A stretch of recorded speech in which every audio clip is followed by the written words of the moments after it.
Buen día, Agustín. ¿Qué tal, Amado? Gracias por llamar. Un saludo a toda la audiencia. Bueno, ¿por qué estiman que las tarifas del gas podrían aumentar en la Patagonia algo así como el 1000%, Juan Esa José? estimación, esa estimación que no es unánime, pero es factible, se debe a una serie de movimientos que se están dando en forma concomitante por parte del Estado Nacional.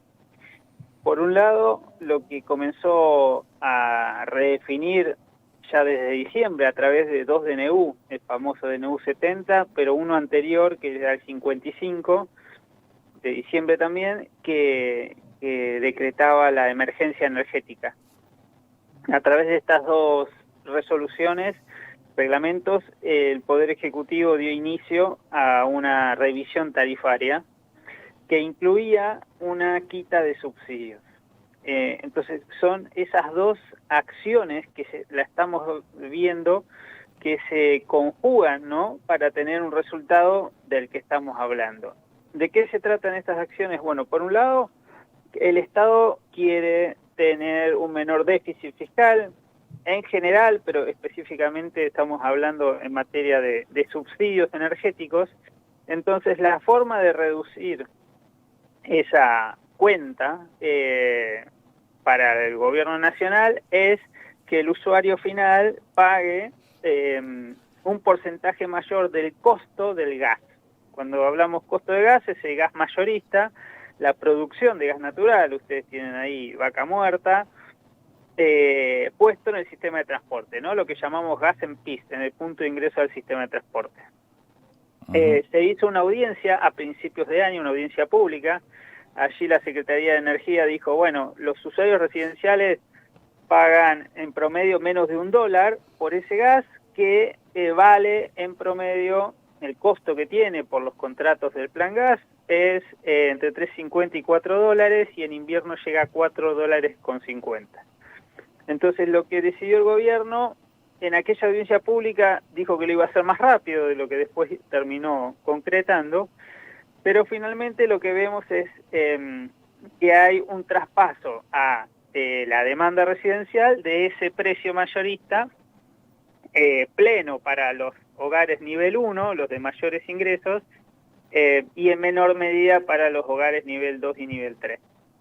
Pero esa es una parte de la cuestión. La otra parte son específicamente los aumentos tarifarios. Porque en el primer caso, como vimos recién, las empresas van a seguir cobrando lo mismo, las productoras, lo único que lo van a cobrar mayor parte ahora de los usuarios y no del Estado. Pero la segunda cuestión es efectivamente la suba de tarifas. Cuando hablamos de tarifas y no de precios, nos referimos a los segmentos de transporte y distribución.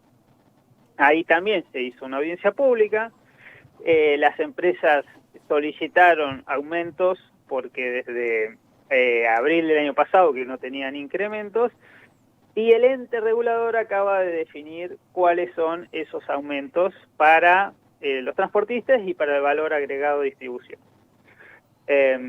Y con una modificación que sí fue novedosa en cuanto a la composición de los cargos fijos y los cargos variables, ¿no? Dándole una mayor incidencia al cargo fijo, que es el que uno paga durante todo el año simplemente por tener acceso a la red, por tener la disponibilidad del gas.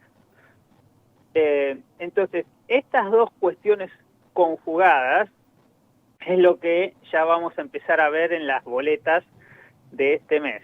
Pero a todo esto hay que sumarle dos elementos más. Uno que juega en contra y otro que juega a favor. El que juega en contra es que estamos en las puertas del invierno. Entonces, El a consumo aumenta. mayor, Ujú. claro, a mayor precio, ¿no?, por el volumen que consumimos, ahora le vamos a agregar un volumen mayor, porque obviamente consumimos más para calefaccionarnos principalmente, y principalmente ahí en la Patagonia. Lo único que juega a favor es lo que el gobierno está diseñando, que es la canasta básica energética, que va a ser el instrumento mediante el cual va a canalizar todos los subsidios, las ayudas públicas. La única, digamos, el problema es que todavía no está definida esa canasta. Se hizo una audiencia pública para establecer los parámetros, más o menos tenemos ideas de por dónde va a andar, pero todavía no está aprobada, ¿sí? Y nos falta la letra chica. Y ahí, digamos, solamente hay malas noticias, porque va a ser un subsidio que alcance a hogares, no a segmentos de la población, sino hogares determinados, y para lo cual va a haber que definir cuál es la relación entre lo que destinan a pagar la luz y el gas y cuál es el nivel de ingresos de ese hogar, de todos los integrantes que conviven en un hogar. Y ahí el gobierno va a establecer un límite que parece que es el 10% de un consumo medio razonable que el gobierno estableció por zonas bioclimáticas, pero que para Neuquén, por ejemplo, está muy por debajo del promedio, ¿no?, de consumo. Entonces, ya sabemos de entrada que se va a subsidiar, en el mejor de los casos, un consumo que no va a alcanzar al que las familias estaban acostumbradas a destinar en el invierno para calefacción y cocción, etc. ¿Eso cuándo, a partir de cuándo empezaría a verse reflejado en la facturación? ¿La facturación que de los consumos del mes en curso, de los consumos de los próximos meses o del que va a llegar en los próximos días, de la factura que va a llegar en los próximos días, Juan José? De las facturas que están por llegar, ya vamos a ver los nuevos valores del precio del gas y de la distribución. Eso ya va a llegar. El tema es que va a llegar para los consumos del mes pasado. Ya el mes que viene, para las otras facturas que le siguen, el precio del gas ya va a variar porque va a tener un precio de invierno. Entonces, los hogares nivel 1 van a pasar a pagar $4.50 del gas. Quiere decir que ya, aunque uno mantenga el nivel de consumo, va a pagar un poco más ya en, digamos, para los consumos de mayo, va a pagar en junio. Y a partir de ahí hay que sumarle mayor consumo, ¿no? Juan José, usted ha sido subsecretario, ¿no?, de hidrocarburos Sí. en la gestión anterior, ¿no? El punto que estamos charlando está relacionado con el impacto que va a tener en el bolsillo de los consumidores. Ahora, en ningún momento se habla del costo real de la producción o del insumo principal que es el gas. Sí se habla de estas formas de atemperar ese impacto por parte de políticas públicas, léase subsidios al consumo. ¿Por qué razón, siendo la Argentina un país productor de hidrocarburos y siendo Vaca Muerta la que está bajo los pies de los neuquinos, el costo de este insumo tiene los valores que tiene y las gestiones no han sido capaces de trabajar sobre el costo, no sobre el precio final que termina pagando el consumidor? ¿Se entiende la pregunta? Sí, es complejo porque estamos hablando del costo de producción de un hidrocarburo que, como ustedes bien saben, porque son expertos en la cuenca, tiene toda una industria de exploración, después de extracción, tratamiento, transporte, distribución, comercialización. Es decir, toda una cadena de valor que incluye diferentes eslabones.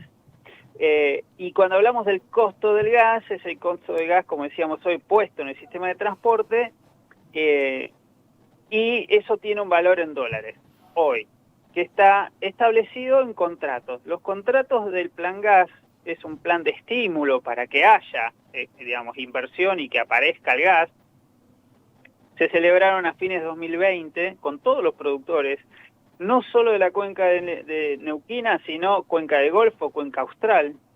Entonces, decir cuál es el costo de sacar el gas es complicado, primero porque son datos que manejan las compañías, incluso YPF es complicado saber el costo porque, digamos, el costo medio de todas las cuencas y de las formas de extraerlo, si es convencional o no convencional, y además haciendo las inversiones de superficie necesarias para que el gas no solo esté hoy, sino que esté mañana, el año que viene y el siguiente, y que no solo esté cuando más lo requerimos, que es en invierno, sino que siga estando todo el año, y ver qué hacemos con ese gas, si lo exportamos, si lo almacenamos.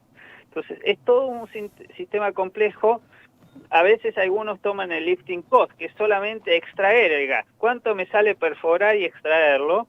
Entonces eso va a ser más barato que desarrollar toda una capacidad de tratamiento, procesamiento, transporte. Vimos lo que cuesta hacer un gasoducto y que esté operativo. Hoy estamos con la reversión del norte. Entonces, ahí, en su momento, yo lo digo por noción de causa, porque participé de la última versión del Plan Gas, el Plan Gasar, lo que se optó fue, primero, hacer consultas con las empresas, cuál sería un nivel adecuado para un precio del gas. Segundo, compararlo con la importación de GNL, que Argentina hace en invierno desde el año 2008. Entonces el gobierno dijo, bueno, vamos a hacer dos cuestiones. Vamos a hacer subastas, que cada empresa ofrezca el gas, una determinada cantidad de gas que tenga disponible, al precio que cada compañía le convenga. Entonces no se metió con análisis de precios, sino lo que hizo fue poner un precio techo, ¿sí? Un precio máximo a las subastas. Ese precio máximo tenía que ver con el valor de importación y con esas referencias que teníamos de las compañías, empezando por YPF, que el Estado Nacional siempre es quien primero consulta. Nosotros, no solo porque es el mayor productor de gas del país y está en todas las cuencas, sino porque el Estado está ahí dentro, ¿no? Para algo la expropió en el año 2012. Con todo eso se armaron las rondas licitatorias, hubo más de 5 rondas desde fines de 2020, el precio promedio es $3.50, en invierno se valoriza un poco más, y ese precio claramente, digamos, es un precio relativo como cualquier otro, y uno lo puede ponderar o valorar según la coyuntura, ¿sí? En su momento, en 2019, habíamos tenido precios bajos del gas, había estado hasta $1.50. Pero claro, no había inversiones, entonces tenés un producto barato, pero al otro día no lo vas a tener más, ¿sí? Había un declino de un 8-10% anual. Y eso implica que tenés que importar más si no tenés gas de Vaca Muerta y otras cuencas. Entonces ahí te vas a la referencia de importación. ¿Cuánto paga Argentina por el gas que importa? Bueno, este año Enarsa compró 10 buques y hoy el gas está barato, lo compró a $10. Ha llegado a pagar 12, 15 como referencias normales, pero cuando fue la guerra de Ucrania tocó los $50 y Enarsa compró un promedio de 30 y acá se pagaba 3,50. Entonces es relativo. Después en Henry Hub en Estados Unidos siempre estuvo $2, $2.50, hoy está a $1.70, ahí ha bajado por el boom del shale. Entonces lo importante me parece es establecer que este Plan Gas permitió a Argentina tener un horizonte de producción de mediano plazo que no era común, que eran originariamente 4 años y ahora pasaron a ser 8. Entonces hay contratos firmados por los productores con las distribuidoras de gas y con CAMESA para que ese gas vaya a la generación eléctrica, y esos contratos llegan a diciembre de 2028. Entonces, lo que hoy estamos viendo de suba o baja de tarifas y de subsidios no altera esos contratos. O sea, Argentina tiene un esquema que le permite una seguridad de abastecimiento, y por otro lado los productores les permite tener este horizonte, ¿no? De que van a tener contratos, de que van a poder producir y que tienen la demanda asegurada. Y después hay una parte del gas que va también a industria. O sea, el sector industrial de Argentina sabe que el gas va a estar. Ahí ya no hay una referencia de precios porque son acuerdos entre las partes, pero imaginemos siempre que si Argentina tuviera que importar ese gas, el precio sería mucho mayor. Juan José. Esto no Sí. es una especulación, cierro con esto, no es una especulación, porque esta semana Enarsa salió a ofrecer gas importado de GNL en una subasta en el MEXA, y se la ofreció tanto a la industria, a los grandes usuarios, como a las distribuidoras. ¿Sí? Entiendo. Es decir, que hay una intención del gobierno, y ese precio era $13. Entonces estamos hablando que el gas local sale 4.50 y Enarsa ofrece el gas importado a $13. Entonces esa es la referencia que tenemos que tener para decir hoy en día si el gas es barato o es caro. Juan José, muchas gracias por la gentileza, muy amable.